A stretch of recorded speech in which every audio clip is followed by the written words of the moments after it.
বন্ধুরা একসাথে খোলা সবুজ মাঠ, নীল আকাশ, ছোট্ট ঘাসে বসে লেজ নাড়িয়ে হাসছে। মোটু গাছের ডালে উল্টো হয়ে দুলছে। টুনটুন বুক ফুলিয়ে দাঁড়িয়ে আছে। মোটু: টুনটুন, তুমি তো সবসময় বলো তুমি খুব সাহসী। টুনটুন গর্ব করে: হ্যাঁ, আমি একদম ভয় পাই না। ছোট্ট হালকা হাসে। সাহসের পরীক্ষা। ছোট্ট: ঠিক আছে, তাহলে আজ তোমার সাহস পরীক্ষা হবে। মোটু: ওই বড় পুরনো গাছটার নিচে একা গিয়ে দাঁড়িয়ে দেখো তো। টুনটুন: এইটা তো খুবই সহজ। ভুল ভয়। টুনটুন ধীরে ধীরে গাছটার দিকে যায়।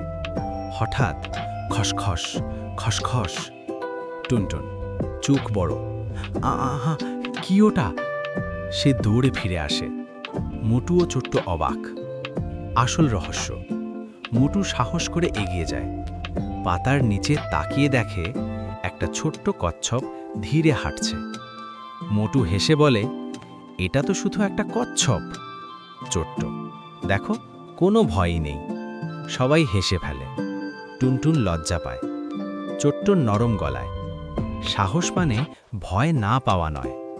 মোটু যোগ করে, সাহস মানে ভয় পেলেও সামনে যাওয়া। টুনটুন মাথা নেড়ে হাসে। সাহসের চেষ্টা। সবাই একসাথে গাছের নিচে যায়।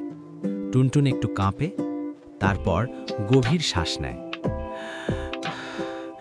আমি চেষ্টা করছি। ছোট্ট ও মোটু হাততালি দেয়। হঠাৎ কচ্ছপটা হাঁচি দেয়। হ্যাচ্ছু! টুনটুন আবার লাফ দেয়। সবাই হেসে গড়িয়ে পড়ে। সূর্য হাসে। সাহস মানে ভয় পেলেও চেষ্টা করা।